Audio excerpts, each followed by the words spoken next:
पर दया बहन से बोलना कि भाई बहुत बड़ा उपकार है दया का जी। इतना सुंदर उन्होंने देश का मनोरंजन किया, सबके होंठों पे मुस्कान भर दी दया ने। वीडियो को लास्ट तक देखना दोस्तों, अच्छा लगे तो चैनल को सब्सक्राइब कर देना। चलो मिलते हैं आप सभी को एंड। तो मैं मिमिक्री भी करता हूँ जी। और जैसे मेरी आवाज़ पहचान है। घुंघरू उन्हीं को सुनाई देते जिनकी मन में राधे कृष्ण के लिए प्रति भक्ति होती है, वही घुंघरू यहां बजेंगे।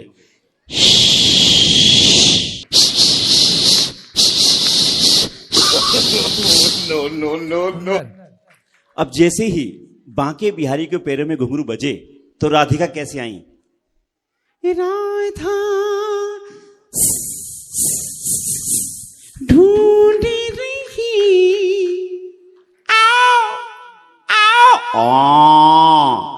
किसी ने मेरा शाम देखा। पायल, राधिका की पायल।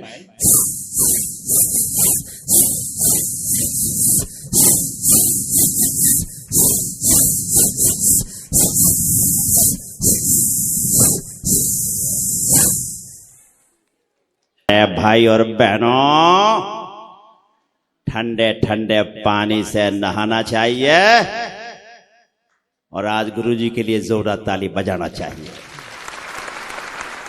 क्योंकि सनातन धर्म हमारा कवच है, हमारी आन है, हमारी शान है। और यही कहूंगा सर प्रभु जी, नंदनी मथुरा चली, आए नंद किशोर, वासुदेव की गोद में आज बसे तिहु लोग, शीश अंगी के युगों से गोरी गोपाल को करे स्वागत, करे स्वागत, करे स्वागत, करे स्वागत। श्री प्रोग्राम करना होगा तो हमारे पक्ष में करना होगा। ये बात मत भूलो दुर्योधन कि आज मैं प्रोग्राम करूंगा तो वहां के बिहारी के दर्शन के साथ करूंगा, गौरी गोपाल जी के यहां करूंगा, गुरु जी के चरणों में करूंगा। ये मेरी अखंड प्रतिज्ञा है। सुंदर कि आजकल की पीढ़ी है वो अपना उल्लू सीधा कर रही है। जिस मां ने जन्म दिया है गुरुजी, उसको भूल जाती है बहू के चक्कर में आके। लेकिन आपने जो नई पीढ़ी पर एक करारा तमाचा मारा है, जैसे टीचर समझाता ना बच्चों को, आपने वाकई में हमको सबको जगा दिया। एक बार जोरदार ताली गुरुजी को, क्योंकि मैंने और भी संतों को देखा है, सब अपना अपना कार्य कर रहे हैं, अपने हिसाब से कर रहे हैं और सब सनातन में यानी सब समाज को जगाते हैं। लेकिन आपने जो हर घर घर की नब्ज को पकड़ा है, मैं सभी माओं से मिला, सबकी आंखों में जो खुशी के आंसू हैं मातृभूमि को। जय श्री राधे। और मैं तो चाहता हूं कि अब यानी आपसे बहुत कुछ लोग सीख रहे हैं कि किसी के हिस्से में मकान, किसी के हिस्से में दुकान आई, मैं घर में सबसे छोटा था,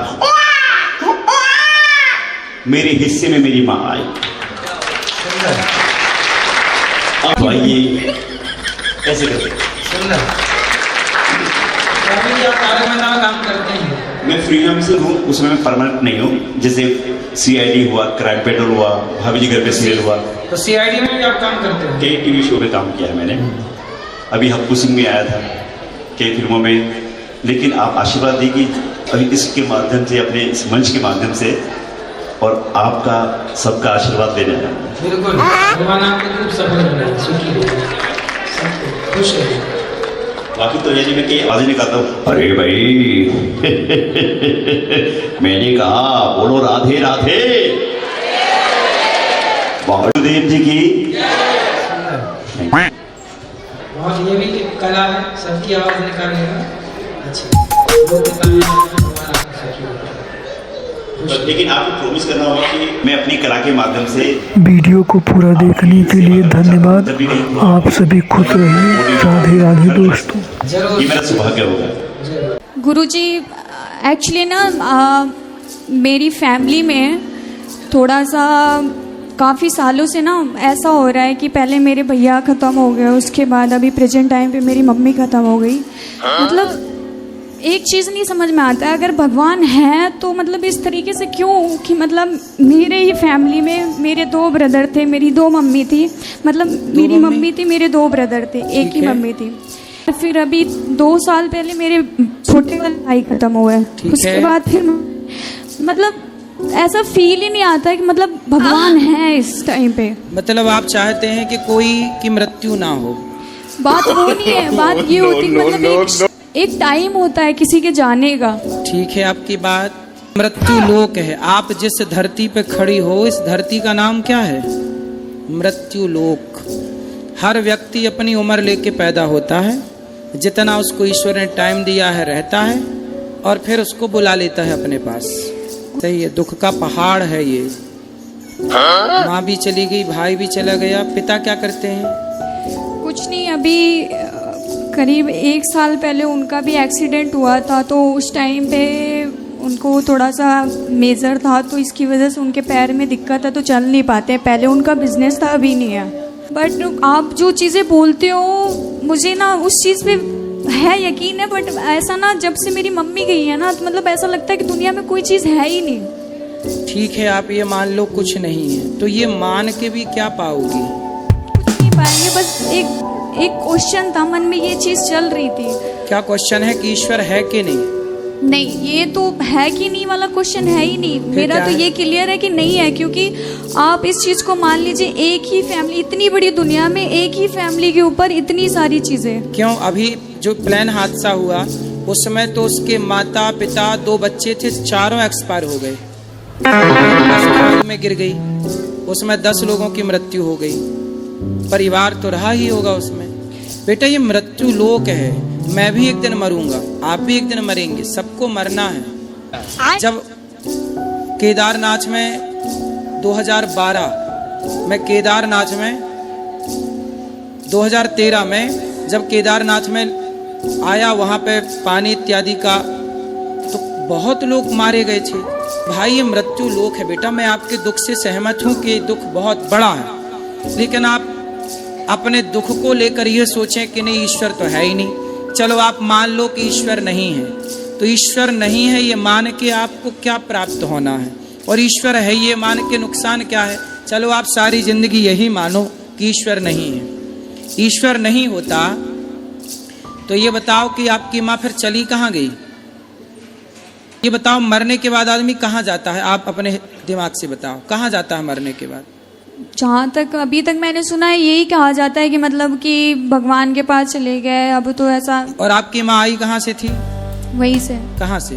भगवान के पास। तो जहाँ से आई थी वहाँ चली गई। अब आप ये कह रही हो कि भगवान के घर से आई थी, भगवान के घर चली गई, और आप ये भी कह रही हो कि मैं ईश्वर को नहीं मानती। वो देखिए, ये बात नहीं है कि मतलब भगवान के यहाँ चली गई, भगवान के यहाँ, मतलब मेरा मानना ये है, लोग ये, मैंने यही चीज़ बोली कि लोग ये कहते हैं कि मतलब कि वो भगवान के पास चली गई, भगवान के यहाँ से आई थी, बट एक ये चीज़ है ना कि बिलीव नहीं है। आप मानो ना मानो, सत्य तो है बेटा, आप स्वीकार करो या मत करो, ये सत्य है। हम मृत्यु लोक में बैठे हैं, हमें मरना पड़ेगा। आपकी माँ चली गई, भाई चले गए, ये बहुत बड़ा दुख है। हम आपके दुख में आपके साथ हैं, लेकिन आप कहो कि अब मैं ईश्वर को नहीं मानती। माँ जिंदा थी तब आप ईश्वर को मानती थी, भाई जिंदा था तब आप ईश्वर को मानती थी, अब ये चले गए तो आप ईश्वर को नहीं मानती। इसका मतलब तो ये हो गया कि आप ईश्वर की परिभाषा अपने हिसाब से तय करेंगी कि जब तक ईश्वर सब बेहतर रखेंगे तो हम ईश्वर को मान लेंगे, जब ईश्वर बेहतर नहीं रखेंगे तो हम ईश्वर को नहीं मानेंगे। ये तो परिभाषा आपने अपने हिसाब से मैनेज कर ली। मोह है,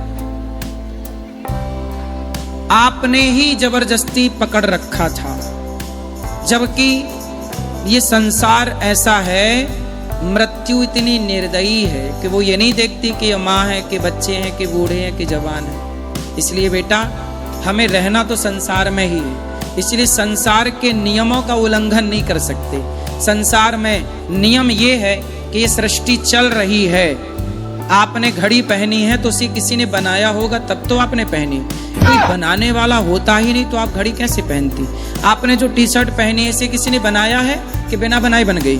जी किसी ने बनाया तभी तो पहने हैं। आपकी आंख है, आपकी आंखों में दिखता है, इस तरफ वाइट है, बीच में काली है पुतली, तो ये बिना बनाए बनी कि किसी ने बनाया होगा? नहीं बनाए हैं तभी तो। फिर आपको किसने बनाया है बताओ? भगवान। फिर जिसने आपको बनाया है आप कह रही हो कि मैं उसे नहीं मानती, केवल इसलिए नहीं मानती क्योंकि मेरी माँ चली गई, क्योंकि मेरा भाई चला गया। ठीक है, वो दुख है, दुख अलग विषय है, पर सत्ता को नकारना ये तो अलग ट्रैक पे आप चली गई। सुदामा इतने गरीब थे, आज सुदामा की तरह कोई गरीब हो तो वो तो यही कहेगा मैं ईश्वर को नहीं मानता, मैंने तो इतनी भक्ति की, पर क्या मिला? सुनो, द्रौपदी को जानती हो? जी। कौन है? ये मृत्यु लोक में भैया जो आया है, चाहे वो भगवान का बाप ही क्यों ना हो, इस सच्चाई से तो गुजरना ही है ना अपने को। आपकी माँ का जितना टाइम था, आप ये क्यों नहीं सोचती कि आपकी माँ को तब मर जाती वो जब आप पैदा हुई थी। आपने माँ का मुंह ही ना देखा होता तब माँ मर जाती तो आप कर क्या लेती। पर भगवान ने आप पर दया की और इतने वर्षों के लिए माँ का सुख आपको दिया, माँ का दूध दिया, माँ की गोद दी, माँ का लाड़ जो दिया है, क्या उसका थैंक यू आपने किया? जो नहीं दिया उसकी शिकायत है बेटा। इसलिए भगवान का चिंतन करो और मन लगा के काम करो, माँ बाप के सपने आप साकार करो पढ़ लिख कर। ईश्वर को कोसने से कुछ ना होगा, कोसते रहो सारी जिंदगी। नहीं सोचती, आप कहते हो मैं ईश्वर को नहीं मानती, आपने ये क्यों नहीं सोचा कि ये मेरे किसी जन्म का कोई पाप रहा होगा, जिस पाप के कारण ही मुझे पाप ही दुख देता है, पुण्य सुख देता है। ये प्रकृति का, ऐसे कोई मानो ना मानो पर अटल सत्य है ये। तरीके से कर्म ही होगा। कर्म पिछले जन्म का जो कर्म था उसके कर्म ने उसे अमीर बना दिया, उसका जो कर्म था उसके कर्म ने उसे गरीब बना दिया। तो ये कर्मों का ही पूरा खेल है बेटा, वरना सबना बड़े घर पैदा हो फिर कोई गरीबी ना रहे, फिर कोई भूखा क्यों मरे, फिर किसी को फोड़ा फुंसी क्यों हो, रोग कोई अपाहिज क्यों होता है, कोई पैदा होती लंगड़ा होता है, कोई लंगड़ा है, कोई अंधा है, कोई क्यों, कोई अंधा क्यों है? पैदा तो सब माँ के पेट से हो रहे हैं ना, फिर कोई अंधा क्यों हो रहा है? रोम रोम भाइयों, दंड है बेटा। पिछला जो हम आपको आज सताएंगे, एक बात बताओ, आज हम आपको सताएं, पकड़ के मारें और पकड़ के आपको आग में डाल दें, जिंदा जलाएं और आपके साथ दुराचार कोई करे, अब बताओ जो हम आपके साथ गलत करेंगे, हम आपको सताएंगे, आपको आपका खून बहाएंगे, तो फिर हमें सुख मिलेगा? नहीं।